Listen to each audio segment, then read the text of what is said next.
কিছুদিন আগেই শর্মিলা দেবীর প্রতিবেশী অঞ্জনা দেবীর একমাত্র ছেলে সুমন্ত খুবই মডার্ন একজন মেয়েকে বিয়ে করে বাড়িতে নিয়ে আসে। শর্মিলা দেবী এবং বাকি প্রতিবেশীরা কেউই সোনিয়াকে একদমই ভালো চোখে দেখে না। তাই একদিন শর্মিলা দেবী এবং অন্যান্য প্রতিবেশীরা নতুন বৌমাকে দেখতে যাওয়ার নাম করে সোনিয়ার নামে নিন্দা করতে চলে যায়। আসলে বিয়ের পর সোনিয়া সারাক্ষণই ওয়েস্টার্ন জামা কাপড় পরে থাকতো, তাই সোনিয়াকে নিয়ে সকলেরই নানান রকম কৌতূহল ছিল।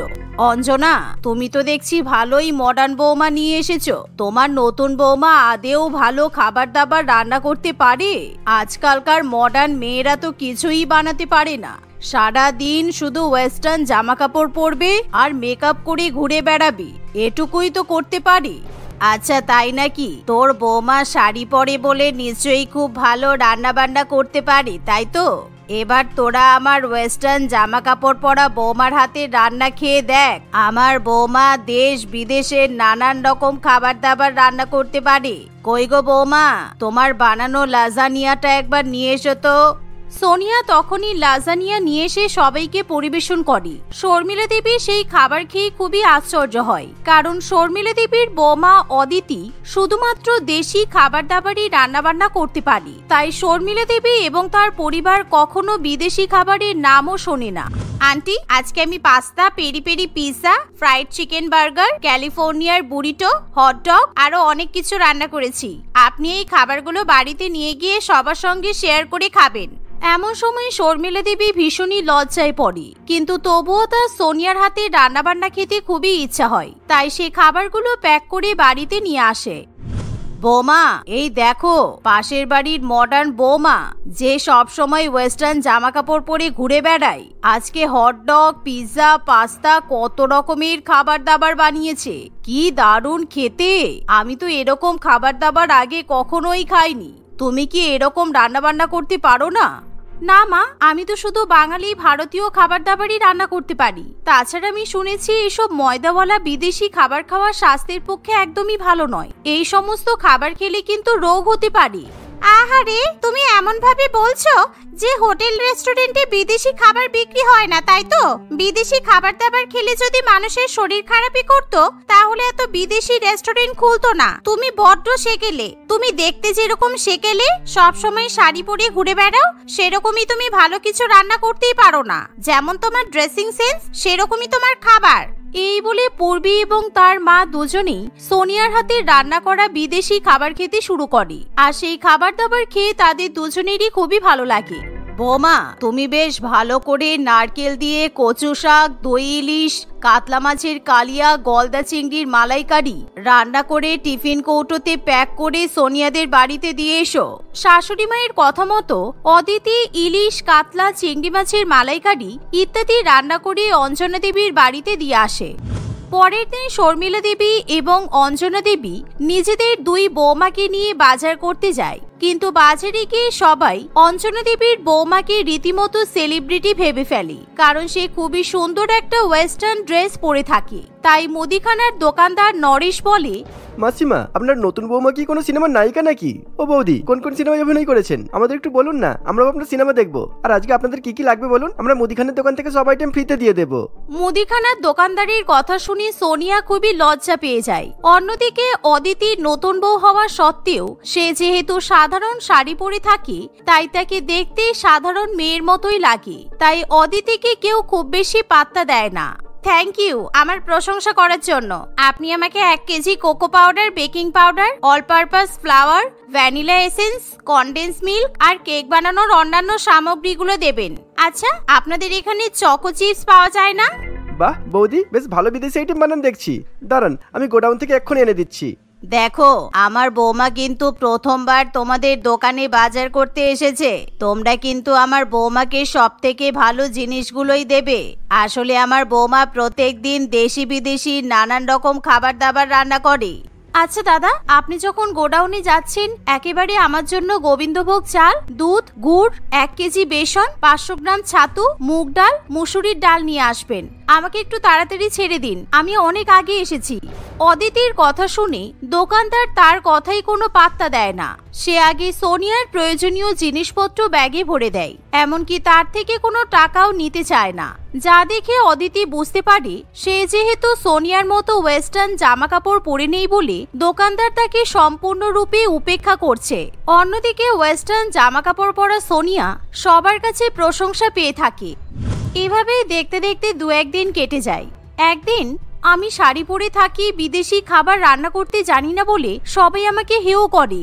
বিদেশি রান্না করতে জানলেই কি সবকিছু হয়ে যায়? আমি তো কখনোই সোনিয়ার মতো ওয়েস্টার্ন জামা কাপড় পরবো না, আবার বিদেশি খাবারও রান্না বান্না করতে পারবো না। এই ভেবে অদিতি মনে মনে খুবই দুঃখ পায়।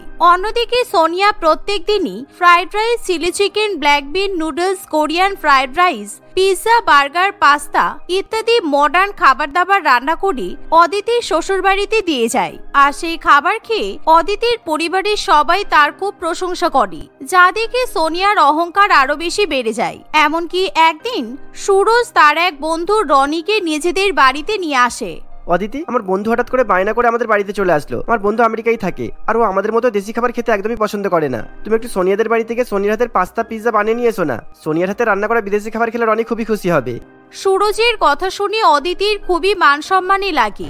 কেন, আমি কি এতই খারাপ খাবার রান্না করি যে তোমরা আমার কোনো খাবার অতিথিকে দিতে চাইছো না? আমি কেন প্রতিবেশীর বৌমার কাছ থেকে বিদেশি খাবার চাইতে যাব শুনি? ঠিক এমন সময় সোনিয়া জিন্স টপ পরে সেখানে চলে আসে। তার হাতে থাকে taco, pozole, churros, brownie, chocolate pudding আরো অনেক কিছু, যা দেখে সুরজ খুবই খুশি হয়। এমনকি সুরজ তার বন্ধুর সামনে দেখাতে চায় যে সোনিয়ার সঙ্গে তার সম্পর্ক খুব ভালো। আরে ওই তো সোনিয়া চলে এসেছে, আমরা সবাই তোমারই অপেক্ষা করছিলাম। তোমার সঙ্গে আমার বন্ধুর আলাপ করিয়ে দিই। ওর নাম রনি, আর রনি এ হচ্ছে সোনিয়া। সোনিয়া কিন্তু খুব ভালো বিদেশি কুইজিং রান্না করতে পারে। আর এই দেখ, সোনিয়া আজকে মেক্সিকান ফুড রান্না করে এনেছে। এভাবে সুরজ সোনিয়ার নামে খুবই প্রশংসা করতে থাকে, যা দেখে সোনিয়াও খুবই খুশি হয়। আরে সুরজ, আমি কি তোর বাড়িতে মেক্সিকান খাবার খেতে এসেছি বলে মনে হয়? এরকম মেক্সিকান খাবার তো আমেরিকাতেও পাওয়া যায়। প্রত্যেকদিন সব মেক্সিকান, চাইনিজ, ইতালিয়ান, জার্মানিয়ান খাবার কি আমার মুখটা পচে গেছে, বুঝেছিস? আমাকে বরং বৌদির হাতে দেশি রান্না খেতে দে। কিন্তু বাবা, আমাদের দেশি রান্না থেকে এই মেক্সিকান খাবার কিন্তু খেতে অনেক ভালো। আসলে আমরা দেশি রান্না খেয়ে অভ্যস্ত হয়ে গেছি তো, তাই আর আমাদের দেশের রান্না খেতে একদমই ভালো লাগে না। এর থেকে বিদেশি রান্না কিন্তু অনেক ভালো। আরে মাসিমা, আপনি বুঝছেন না। যতই ওই ময়দা, চকলেট ওসব বিদেশি খাবার বানাক না কেন, আসল স্বাদ কিন্তু ঝাঁঝওয়ালা সরষের তেল আর খোকা ইলিশেই আছে। এখন তো বর্ষাকাল, প্রত্যেক ঘরে ঘরে ইলিশ। রনির কথা শুনে অদিতি তখনই রান্নাঘরে যায় আর রনির জন্য সরষে ইলিশ, ইলিশ মাছের মাথা দিয়ে শাপলার ঘন্ট, লাউ ডাল, নারকেল কোড়া দিয়ে চাল কুমড়ো, মানকচু বাটা ইত্যাদি রান্না করে নিয়ে আসে। রনি অনেকদিন বাদে সেই দেশি খাবার খেয়ে খুবই খুশি হয়, তাই সে অদিতির খুবই প্রশংসা করে, যা দেখে সবাই খুবই অবাক হয়। কারণ কেউ ভাবতেও পারে না সোনিয়ার হাতে রান্না করা বিদেশি খাবার ছেড়ে রনি অদিতির হাতে রান্না করা দেশি খাবার খেয়ে প্রশংসা করবে। অন্যদিকে সোনিয়া ব্যাপারটা দেখে ভীষণই রেগে যায়। আপনি আমার হাতে রান্না না খেয়ে কিভাবে বলছেন যে দেশি রান্না নাকি ভালো খেতে? আপনি আমার হাতের একবার মেক্সিকান কুইজিনটা খেয়েই দেখুন, আমি রেস্টুরেন্ট থেকেও অনেক ভালো রান্না করতে পারি। আমার তো বেশি বেশি খাবার খেয়ে পেট ভরে গেল, তবে অন্য কোনো দিন আসলে আপনার মেক্সিকান কুইজিন ট্রাই করব। আসলে আমার বাড়িতে যে শেফটা আছে না, তিনি মেক্সিকানি, তাই আপনার খাবার মিস করে গেলে আমার অসুবিধা নেই। তবে বৌদি, আপনার এই দেশি রান্না নিয়ে একটা কিন্তু ফটোশুট করার ইচ্ছা আছে। কিন্তু আমি তো কখনো ফটোশুট করিনি। আসলে আমি খুব ভালো রান্নাও করতে পারি না, ওই যেটুখানি মায়ের কাছ থেকে শিখেছিলাম সেইটুকুই রান্না করতে পারি। আরে এ তো আপনি একেবারে বাজিমাত করে দিয়েছেন। আমি আমেরিকান টাইমস এর ম্যাগাজিনে আপনার রেসিপি শেয়ার করব। আপনি কিন্তু শাড়ি পরে এই সমস্ত খাবার দাবার বানিয়ে অবশ্যই রেডি থাকবেন। আমি কালকে এসে আপনার ফটোশুট করব, কেমন? সোনিয়া সবসময় ওয়েস্টার্ন জামা কাপড় পরে থাকলেও এবং খুব সুন্দর বিদেশি রান্না করতে পারলেও তাকে আমেরিকান টাইলসের ম্যাগাজিনের ফিচার হওয়ার সুযোগ দেওয়া হয় না। কিন্তু অদিতি শাড়ি পরে আমেরিকান টাইমসে ফিচার হবে শুনে সোনিয়া ভীষণই রেগে যায়। কিছুক্ষণের মধ্যেই রনি সেখান থেকে চলে যাওয়ার পর সোনিয়া বলে, এই নাও আমার রান্না করা খাবারগুলো, তুমি একটু রান্নাঘরের ফ্রিজে রেখে এসো। যখন খাবারগুলো খাবে তখন গরম করে খেয়ে নিও। সোনিয়ার কথা শুনে অদিতি রান্নাঘরে চলে যায়। এমন সময় সোনিয়া অদিতির ঘরে ঢুকে তার আলমারি থেকে সব শাড়িগুলো কাঁচি দিয়ে কুটি কুটি করে কেটে দেয়, যাতে অদিতি কালকে শাড়ি পরে ফটোশুট করতে না পারে। আমি থাকতে আমাকে টেক্কা দিয়ে তুমি কিছুতেই আমেরিকান টাইমসের ম্যাগাজিনে ফিচার হতে পারবে না। একটা গেও শাড়ি পরা বেহেনজি দেশি রান্না করে সেলিব্রিটি হয়ে যাবে, এটা আমি কখনোই মেনে নিতে পারবো না। পরের দিন রান্নাবান্না করার পর অদিতি ফটোশুটের জন্য রেডি হতে যাবে এমন সময় সে তার আলমারিতে সমস্ত শাড়িগুলো ছেঁড়া অবস্থায় দেখতে পায়, যার ফলে অদিতির পক্ষে ফটোশুটের জন্য রেডি হওয়া একদমই সম্ভব হয় না। আমার সমস্ত দামি শাড়ির এরকম অবস্থা হলো কি করে? কালকেও তো আলমারি খুলে দেখলাম শাড়িগুলো ঠিকই ছিল। আমার মনে হয় আমার পক্ষে আজকে আর ফটোশুট করা সম্ভব হবে না। এই ভেবে অদিতি রনিকে সব ঘটনা খুলে বলে, কিন্তু রনি জানায় দেশি রান্না করা রাঁধুনিকে শাড়ি পরেই ফটোশুট করতে হবে। এমন সময় শর্মিলা দেবী নিজের আলমারি থেকে একটা শাড়ি বার করে নিয়ে আসে। সেই শাড়িটা অদিতির হাতে দিয়ে বলে, বৌমা, তুমি আমার এই তসরের শাড়িটা পরে ফটোশুট করো। তুমি এত বড় বিদেশি ম্যাগাজিনে ফিচার হবে, সেটা তো আমাদের কাছে খুবই গর্বের কথা। যাও, আর দেরি করো না। শাশুড়ি মায়ের কথা শুনে অদিতি খুবই খুশি হয়। কিছুক্ষণের মধ্যেই অদিতি শাশুড়ি মায়ের শাড়ি পরে চলে আসে আর দেশি খাবার দাবার প্লেটে সাজিয়ে রেখে ফটোশুট করে। এভাবেই দেখতে দেখতে কিছুদিন কেটে যায়। এরই মধ্যে আমেরিকান টাইমসে অদিতির দেশি খাবার এবং শাড়ি পরা ফটো ছাপানো হলে সোনিয়া কিছুতেই নিজের রাগ সামলাতে পারে না, কিন্তু এখন আর তার কাছে কোনো উপায় থাকে না। তার উপর প্রত্যেকদিন বেশি ময়দাযুক্ত খাবার, কেক, ব্রাউনি ইত্যাদি খাওয়ার ফলে অঞ্জনী দেবীর পরিবারের সবারই ডায়াবেটিস হয়ে যায়। তাই অঞ্জনা দেবী একদিন তার প্রতিবেশী শর্মিলা দেবীকে বলে, তোমার বৌমাই ভালো গো দিদি, প্রত্যেকদিন তোমাদের জন্য স্বাস্থ্যকর দেশি খাবার দাবার রান্না করে। এই দেখো না, আমার মডার্ন বৌমার বিদেশি রান্না করা খাবার খেয়ে আমরা সবাই ডায়াবেটিসে ভুগছি। এখন আমাদের সারা জীবন শুধু ওষুধ খেতে হবে, ইনজেকশন নিতে হবে আর দেশি খাবার খেতে হবে। ওয়েস্টার্ন জামা কাপড় পরা মডার্ন মেয়েকে বৌমা করে এনেছিলাম, ভেবেছিলাম সবার কাছে খুব প্রশংসা পাবো, কিন্তু ওই বৌমাকে বাড়িতে নিয়ে এসে আমাদের তো রোগ বেঁধে গেল। এমন কথা শুনে শর্মিলা দেবী খুবই খুশি হয়। সেই দিনের পর থেকে শর্মিলা দেবী এবং তার পরিবার কখনোই অদিতিকে শাড়ি পরার জন্য অপমান করে না। অন্যদিকে ধীরে ধীরে সোনিয়া ওয়েস্টার্ন জামা কাপড় পরা ছেড়ে দিয়ে সংস্কারী মেয়েদের মতো সংসার করার চেষ্টা করে, আর ধীরে ধীরে সে তার শাশুড়ি মায়ের কাছ থেকে দেশি খাবার রান্নাবান্না করা শিখে নেয়। শীতল তার মা রত্না দেবী এবং বাবা অমলবাবুর সঙ্গে একটি দোতলা বাড়িতে বাস করে। শীতল সরকারি চাকরি পাওয়ার জন্য খুবই মন দিয়ে পড়াশোনা করে। তার বাবা মধ্যবিত্ত প্রকৃতির হওয়ায় মেয়ের পড়াশোনার খরচ জোগানোর জন্য সবসময় অত্যাধিক পরিমাণে দুশ্চিন্তায় ভোগে।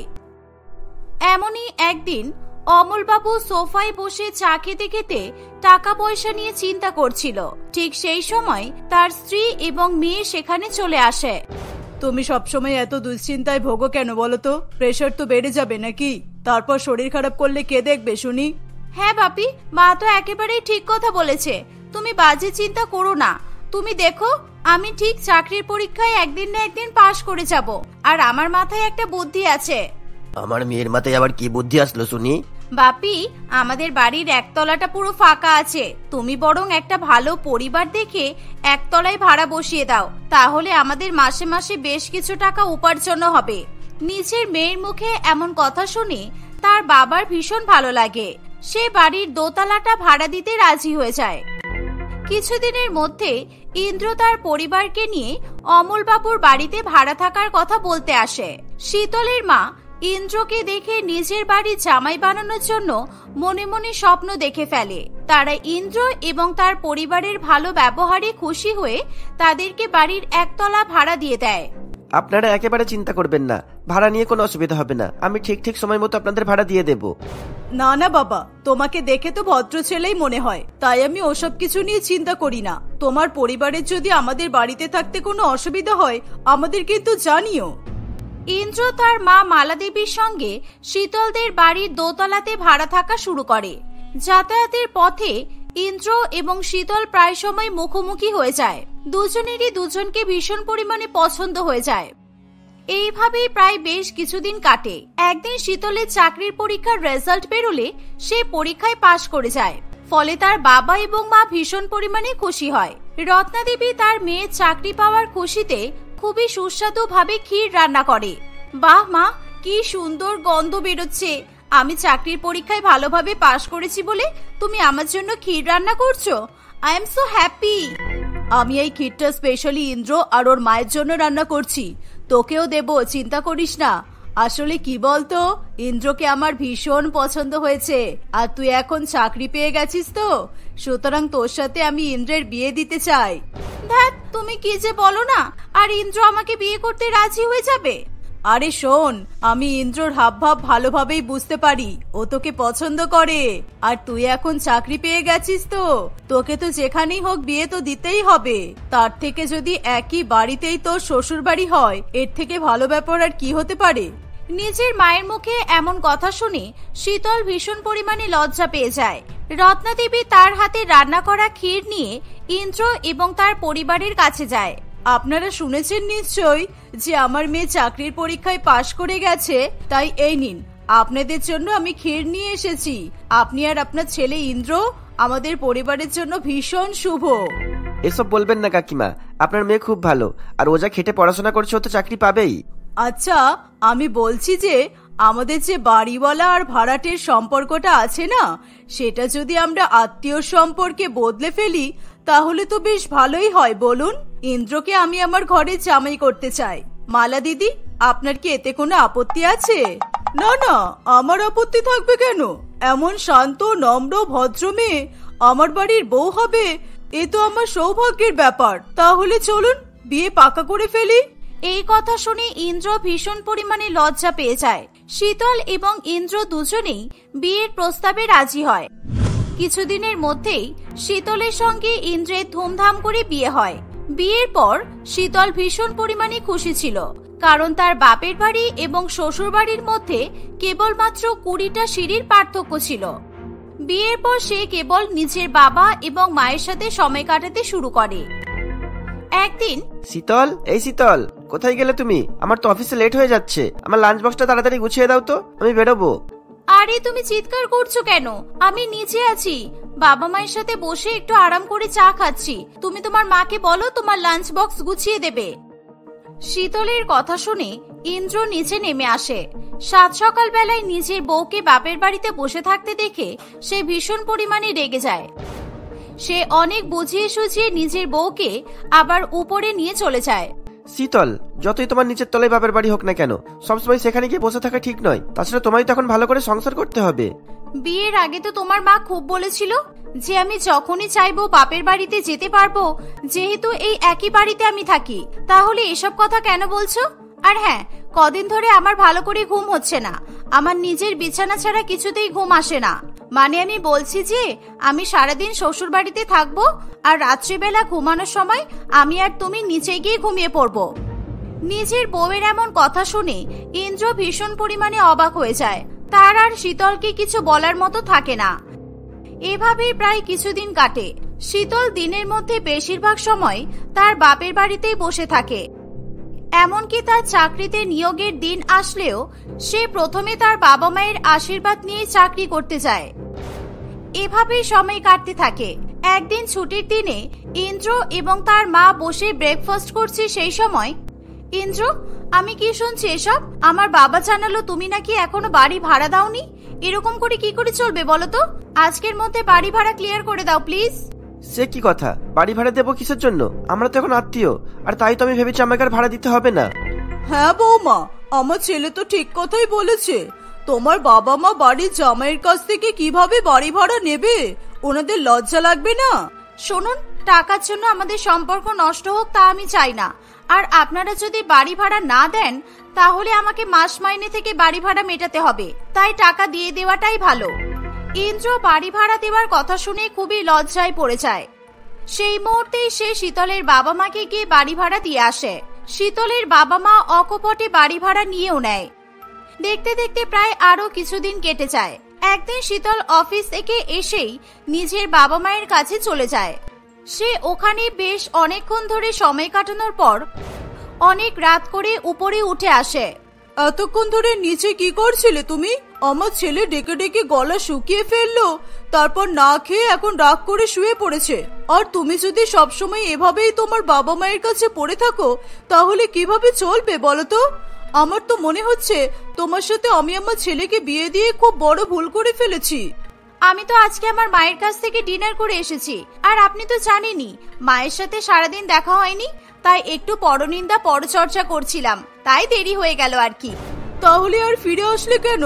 যাও, সারা জীবনের জন্য বাপের বাড়িতেই থেকে যাও, তাহলে সব সমস্যার সমাধান হয়ে যাবে। হ্যাঁ, তাই তো আছি। আর আপনিও মনে রাখবেন, এই উপরের ফ্লোরটাও কিন্তু আমার বাপের বাড়িরই অংশ।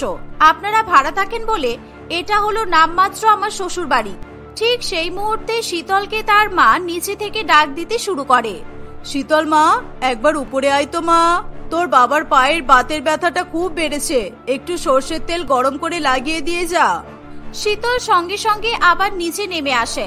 এই দেখে তার শাশুড়ি মায়ের একেবারেই পছন্দ হয় না। দেখতে দেখতে প্রায় বেশ কিছুদিন কাটে। একদিন রবিবারে ইন্দ্র বাজার থেকে খাসির মাংস এবং গলদা চিংড়ি কিনে নিয়ে আসে। শীতল মটন কষা এবং গলদা চিংড়ির মালাইকারি রান্না করতে রান্নাঘরে চলে যায়। শীতল রান্না করছে, সেই সময় তার শাশুড়ি মা রান্নাঘরে আসে। বৌমা, আমার জন্য ভালো করে মালাইকারিটা রান্না করো, কিন্তু আমি মালাইকারি খেতে ভীষণ পছন্দ করি। এই বলে শীতলের শাশুড়ি মা সেখান থেকে চলে যায়। শীতলের রান্নার গন্ধ সারা বাড়িতে ছড়িয়ে পড়ে। ইস, আমার বাবা মাও তো খাসির মাংস আর চিংড়ি মাছের মালাইকারি খেতে ভীষণ পছন্দ করে। এখন যদি ওদের জন্য রান্না করে নিয়ে যায়, তাহলে বুড়িটা আবার নাটক শুরু করবে। তার থেকে বরং কিছুটা আলাদা করে রেখে দিই, পরে গিয়ে দিয়ে আসবো। এই বলে শীতল বাটিতে করে তার বাবা মায়ের জন্য আলাদা করে তরকারি তুলে রাখে। কিছুক্ষণের মধ্যেই তার বর এবং শাশুড়ি মায়ের খাওয়া হয়ে গেলে শীতল লুকিয়ে লুকিয়ে তরকারির বাটিগুলো নিয়ে নিচে নেমে আসে। আর সেই ঘটনা মালা দেবীর চোখে পড়ে যায়। মালা দেবীও শীতলের পেছন পেছন নিচে নেমে আসে। শীতল যখন মাংস এবং মাছের বাটি নিজের মায়ের হাতে দিচ্ছে, এমন সময়, বা বৌমা, তুমি এখন আবার মিথ্যা কথা বলতে শিখেছো? আমাকে বলতেই পারতে যে তুমি তোমার বাবা মাকে মাছ মাংস দিতে চাও। আমি কি তোমাকে বারণ করতাম? আজকে ছেলে আসুক, এর একটা বিহিত আমাকে করতেই হবে। এই বলে মালা দেবী তাড়াহুড়ো করে সিঁড়ি থেকে উঠতে যাবে। ঠিক সেই সময় তার মাথা ঘুরে যায়। সে সিঁড়ি থেকে গড়িয়ে গড়িয়ে দোতলা থেকে নিচে এসে পড়ে। এর ফলে মালা দেবীর মাথায় ভীষণ পরিমাণে আঘাত লাগে। তার মাথা ফেটে রক্ত পড়তে শুরু করে। এমন দৃশ্য দেখে শীতল এবং তার বাবা মা ভীষণ ভয় পেয়ে যায়। তারা সেই মুহূর্তে মালা দেবীকে নার্সিং হোমে ভর্তি করে এবং তারা ইন্দ্রকে খবর দেয়। ইন্দ্র তার বন্ধুদের সাথে আড্ডা ফেলে রেখে সেই মুহূর্তেই নার্সিং হোমে চলে আসে। ডাক্তারবাবু মালা দেবীর মাথায় ড্রেসিং করে অপারেশন থিয়েটার থেকে বেরিয়ে আসে। এখন চিন্তা করার কারণ নেই, উনি ভালো আছেন। ওনার প্রেসার খুব হাই হয়ে গিয়েছিল, ওনাকে দুশ্চিন্তা করতে বারণ করবেন। সকলে মিলে মালা দেবীকে বাড়িতে নিয়ে আসে। শীতল তাকে সেবা যত্ন করে সুস্থ করে তোলে। একদিন ইন্দ্র তার শাশুড়ি মা এবং শ্বশুর মশাইয়ের সঙ্গে কথা বলতে আসে। আমি আর আপনাদের বাড়িতে ভাড়া থাকবো না, নিজের পরিবারকে নিয়ে অন্য জায়গায় শিফট করে যাব, কারণ এই বাড়িতে থাকলে সবসময় ঝামেলাই হবে। কেন বাবা, এমন করে বলছো কেন? আমি মেয়ের সাথে কথা বলেছি, ও আর বেশি বাপের বাড়িতে আসবে না। তুমি শুধু এই বাড়ি থেকে চলে যেও না। না আঙ্কেল, আমি আসলে ইএমআই তে একটা ফ্ল্যাট বুক করেছি, আর আমাদের ফ্ল্যাটটা এখান থেকে বেশি দূরেও না, কাছেই। আপনাদের যখন ইচ্ছা হবে আপনারা এসে মেয়ের কাছে ঘুরে যাবেন, কোনো অসুবিধা হবে না। বাড়ি ছেড়ে চলে যাওয়ার কথা শুনে শীতলের মন খুবই খারাপ হয়ে যায়। বৌমা, তুমি কি জানতে যে তোমার একই বাড়িতেই বাপের বাড়ি আর শ্বশুর বাড়ি হবে? আমার ছেলের সাথে দেখা না হলে তোমার বাবা তো তোমাকে অন্য বাড়িতেই বিয়ে দিত। তাই এখন তুমি মন খারাপ করো না। শীতল আর কিছু বলতে পারে না। কিছুদিনের মধ্যে সকলে জানতে পারে যে শীতল মা হতে চলেছে। এই খবর পেয়ে সকলে খুবই খুশি হয়ে যায়। আমি বলছিলাম যে গর্ভবতী অবস্থায় মেয়েকে বাড়ি থেকে নিয়ে যেও না। এই সময় মেয়েরা এমনিতেই মায়ের কাছে থাকতে পছন্দ করে। তোমরা না হয় বাচ্চা জন্মানোর পর ওকে নিয়ে যেও। ঠিক আছে, তাহলে এই ৮-৯ মাস আমরা এই বাড়িতেই থাকবো, তারপর না হয় আমরা আমাদের ফ্ল্যাটে চলে যাব। এই কথা শুনে শীতল ভীষণ পরিমাণে খুশি হয়ে যায়। দেখতে দেখতে ৮ মাস পেরিয়ে যায়। শীতল একটা ফুটফুটে পুত্র সন্তানের জন্ম দেয়। ততদিনে ইন্দ্রের ফ্ল্যাট সাজানো হয়ে গেলে তারা সবাই ফ্ল্যাটে যাওয়ার সিদ্ধান্ত নেয়। মা, আমি আসলাম, তোমরা নিজেদের খেয়াল রেখো। আর আমার যখন ইচ্ছা হবে আমি কিন্তু এখানে আসবো, কারণ তোমাদেরকে ছাড়া আমার একেবারে ভালো লাগবে না। আগে তুমি আমাদের সাথে নিজের শ্বশুর বাড়িতে চলো, তারপর যদি তোমার বাপের বাড়ির কথা মনে পড়ে তাহলে নিশ্চয়ই আসবে, আমরা তোমাকে কেউ আটকাবো না। শীতল নিজের বাপের বাড়ি ছেড়ে শ্বশুর বাড়ির লোকেদের সঙ্গে গিয়ে নতুন ফ্ল্যাটে বসবাস করতে শুরু করে। প্রথমে তার খুব অসুবিধা হলেও পরে ধীরে ধীরে সে সমস্ত কিছু মানিয়ে নেয়। সে নিজের বাচ্চাকে সামলাতে এবং সংসার সামলাতে এতটাই ব্যস্ত হয়ে পড়ে যে বাপের বাড়ি যাওয়ার কথাও তার মনে পড়ে না। এভাবেই সে সকলের সঙ্গে মিলেমিশে সংসার করতে থাকে।